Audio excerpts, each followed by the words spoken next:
The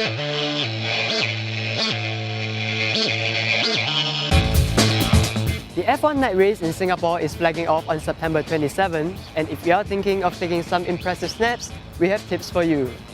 For those who have booked a hotel room along the racetracks, you're in for a treat. After the sun sets, the skyline of Singapore is a myriad of colours. On practice or race days, the tracks will be lit and you can get a good overview of the route the cars are taking. Use a wide-angle lens and set your camera's ISO sensitivity to the lowest. Place it on a tripod for a long exposure shot. Choose an aperture of f8 and a shutter speed of more than 1 second. Typically, 4 or 5 seconds will do fine. Alternatively, you can experiment with various combinations to see which produces the best result.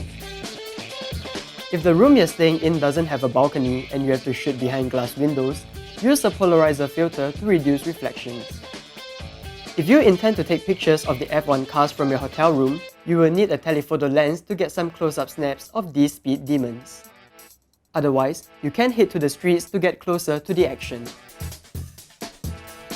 To get some good shots of cars zipping by, try the panning technique. For this, a telephoto lens would be useful.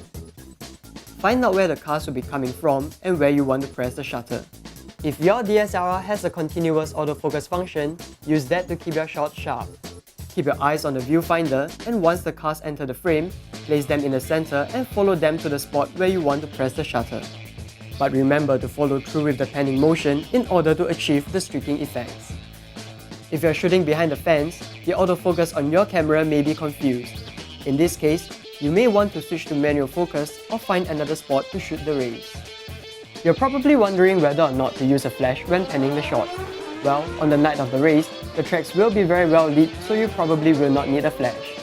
Instead, pump up the ISO sensitivity to 800 and use a shutter speed of 1/500 for your panning shots. Note that with panning, you can get lucky and produce amazing results, so do practice this technique to get it right. But be careful not to whack people on your left or right with your lens as you pan. Also, keep an eye on the crowd. Sometimes, certain events may happen and the reaction from the crowd can make for a good shot.